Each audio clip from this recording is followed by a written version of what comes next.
একটি পবিত্র মূর্তি, একজন যোদ্ধা এবং একটি বিশাল হাতি, এই তিনজনের গল্প জানতে চান?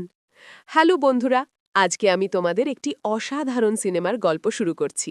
সিনেমাটির নাম মহাসেনা, ২০২৫ সালে মুক্তিপ্রাপ্ত। এটি একটি তামিল সিনেমা যেখানে পৌরাণিক কাহিনী এবং অ্যাকশনের অসাধারণ মিশ্রণ রয়েছে। গল্পটি শুরু হয় কুরাঙ্গানি নামক একটি পাহাড়ি গ্রামে। এই গ্রাম দক্ষিণ ভারতের তামিলনাড়ুতে অবস্থিত। এখানে ঘন বন, রহস্যময় পাহাড় এবং প্রাচীন ঐতিহ্য রয়েছে। গ্রামের সবচেয়ে শক্তিশালী মানুষ হলেন সেঙ্গুত্তুভান। তিনি একজন উপজাতি নেতা এবং গ্রামের রক্ষা কবচ। সেঙ্গুত্তুভানের কাছে একটি পবিত্র দায়িত্ব আছে।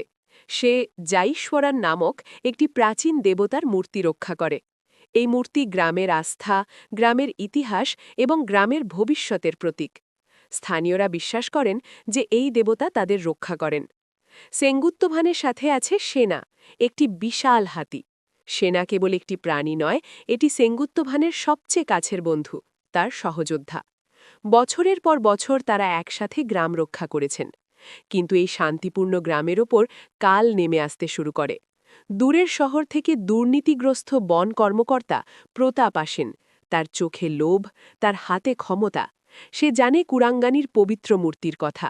সে এই মূর্তি দখল করতে চায় এবং এই গ্রামের ইতিহাস বদলে যাওয়ার প্রস্তুতি শুরু হয়ে যাচ্ছে। মহাসেনার গল্প এখনই শুরু হচ্ছে। এই গল্প আরও মজার। পরের পার্টে জানব পবিত্র মূর্তির রহস্য। চ্যানেলটি সাবস্ক্রাইব করুন এবং বেল বাটন টিপুন, যাতে পরের পার্ট মিস না হয়। লাইক দিন যদি আপনি এই ধরনের গল্প ভালোবাসেন।